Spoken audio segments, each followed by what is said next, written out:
Hi everyone, and welcome to Apprenticeish, where we talk all about apprentices, apprenticeships, kind of. You can tell by the title of this video, okay, there's clearly a lot that you need to manage whilst you're being an apprentice. So we are going to talk about the social, physical, and mental ways that you can stay fresh. Just little tips. I could do a part 2, to be honest. There's so many things that came to mind. Social life is extremely important, so we'll be putting that first. There's this weird idea that apprentices don't have social lives, which is very bizarre. First one is to make sure that you actually have a social life. There may actually be some truth to the statement. Of course, you're working, you're studying, and there's so much to manage. I cannot lie, you'll probably see me panicking a couple of my vlogs here and there.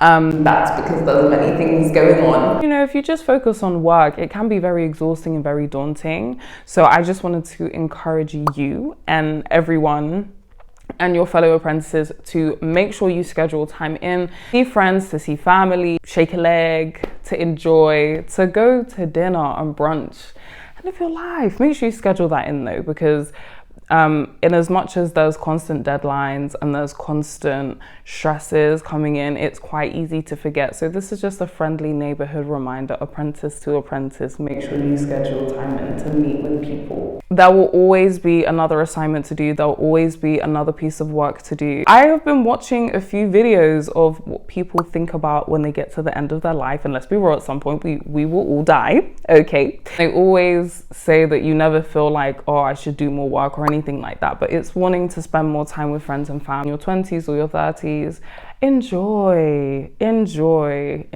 even if you're not in that time, enjoy. Second one is to go out by yourself, and this is a personal preference, but I'm putting it in there because when you're working all the time, for the most part, you're surrounded by like a group of people. If you're at home, if you don't live by yourself, you're always around people. So I think it's really helpful to have just some time by yourself to take stock of what's going on and to have like a mental breather away from social media, away from, you know, the people around you. I know I just said make sure you schedule time in with them, but also make sure you schedule time in with yourself. It's really important to check in with yourself to make sure that you are okay, and you won't be able to do that if you don't spend some time by yourself. I'm not saying you need to go on a solo trip, child, but if you want to do that, that's your business. I'm encouraging you to if you want to do that. Third thing that I have on the social part is to make sure you intentionally put yourself in environments where you can meet new people. I think one of the things that people find extremely monotonous about going to work and about, you know, consistently having to do the same thing every day, it can get, you know, a bit repetitive sometimes, especially if you're working on a large project, or, you know, you're just working on something difficult and you just need a different surrounding. It can be very helpful to schedule time in to put yourself in an environment where you're more likely to interact with people that you don't know. You don't have to be work related, okay? You don't have to go to another masterclass about the field that you're in, although you can do that, and it's a very good way of networking, especially if it's an external thing. You could also join a book club because they exist, a roller skating club because they exist. And one of you and a friend, you might want to go to a gym class, or, you know, just putting yourself in a space where you don't really know everyone, even if you go with one person, and it's just giving you a space to interact with people who have similar interests as you. And also there are some things, far and few between, but there are some things for apprentices where they can interact with each other on a more social level. There are a few socials, I think probably more of them are in the summertime. So, I mean, listen, we're on our way into summer. But equally, this could also be in the place that you're in. So I don't know if your workplace has a society or a group or a book club or something like that, then that's always a great step as well. Moving on to mentally. Again, this is a personal preference. I would really encourage you to engage in a nice treatment. I say a nice treatment because I'm hoping that you have, you know, the spare cash aside to get a massage. I'm telling you, massages are so relaxing. It could be getting your nails done, a new hairstyle or a new hair treatment. It could be going on a solo trip. It could be going on a group trip, but just something to treat yourself. It's all about relaxing. And I've recently realized in this exam period that I've just come out of, the power of relaxing and how it actually helps your brain to really function. I'm sure there are studies out there that show that when you're more relaxed, you're more productive. So I'm not endorsing procrastination, but a cheeky massage, do it. Next one is don't keep everything in. Nobody. When I heard this the first time, I could never forget it. It was said by Dr. Eric Thomas. Nobody is strong enough for internal bleeding. Nobody. Pas de personne. There is no one on this earth strong enough for internal bleeding.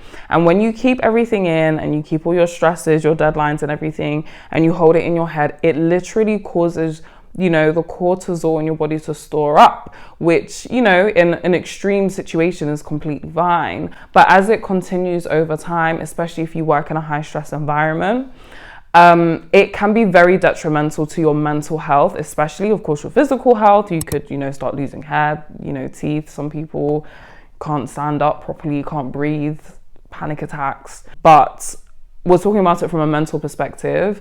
I really just want to encourage you, whether it's with a friend, whether it's with a family member, your journal, a counselor, a complete stranger. I would really encourage you to make sure you spend time letting things out that are keeping you stressed. Because, as I say, no one is strong enough for internal bleeding. If something's stressing you out, if something's causing you problems, then let it out. Let it all out. I don't know where I was going with that. And the last one for the mentally section is to take your work breaks not in your workplace. It's so easy to literally spend the whole 7 to 8 hours that you're in the workspace there all day and just never go outside. I think especially as we are sliding into summer, and even in the winter times, it's nice to have a flush of cold air. It's quite refreshing. Sometimes, you know, a flush. I would just say it is very mentally refreshing to just walk outside and to be outside, especially if you're working computer screen all day and you're just staring at the screen. It's nice to have a change in environment, to be outside, to smell, I would say, the not so fresh air if you're in London, to be honest, because it doesn't really smell that fresh. But just being outside around the trees and other people, and there's nothing wrong with going into the canteen or to go and, you know, bring food from home and eat it in the office in your lunch area. But, you know, every so often I would just encourage you to take a break outside. And the last section is physically. One of the ideas, one of the tips, one of the ways that you can keep yourself a bit more balanced as an apprentice is to engage in a habit. Keep your habits up, number one. But part two of that is to engage in a habit that keeps you healthy. That might be netball, that might be going to the gym, that might be going on 2-hour walks. Engaging in a habit that keeps you healthy, or a hobby, I should say, a hobby, not a habit. I mean, you can make your habit a hobby. Engaging in a hobby is something that you enjoy anyway. And if it's one that keeps you healthy, it not only provides you that mental enjoyment, you're doing something you enjoy, but also keeping you physically active, especially if you're spending a lot of time at the desk. But even if you're not spending time at the desk, just engaging in physical exercise doesn't need to be anything extreme. Walking is really more than enough. Helpful to your physical well-being, and physical activity has also been proven to reduce stress. The second one is to spend less screen time outside of work. I am extremely guilty of spending multiple hours on my screen outside of my working hours, and it's quite problematic, especially when you're spending, I mean, I'm a solicitor apprentice, so I'm spending a lot of time in front of a screen looking at documents. Not all of them are printed out, so it requires a lot of screen time, and I'm sure that many of you can agree, even when we're in meetings now. Yeah, I think it's just really good to rest your eyes and give your eyes a bit of a break. Pick up a book. Do you remember those? Of course you do, because you've been studying so much. Just engaging in some activity that isn't screen related. And I know it's super easy and super tempting to just grab your phone after work and to literally distress through TikTok, Instagram, Twitter, Pinterest. But I just encourage you to try and reduce your screen usage. And the last one, which is honestly also by choice, is to make sure that you take regular standing breaks.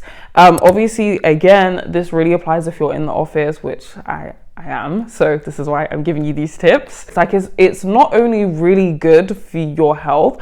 I don't know. I'm sure there's a study out there. I'm not entirely sure. I'm just making a suggestion here. So if you don't have standing desks in your workplace, use your timer. Every hour, remember to walk around for like at least 2 minutes. I just want to encourage you to remember to walk. Remember to walk. Don't sit down for 7 hours, okay? Those are some of the tips that I have for you. If you guys really want a part 2 to this, I could. But I'm sending you all my love, and I hope you enjoyed today's video. If you are not subscribed already, then please click the red subscribe button below. Leave me a comment as well. Do you guys have any tips? Because me too, I'm still learning, but these are just some tips that I have. So, à plus tard!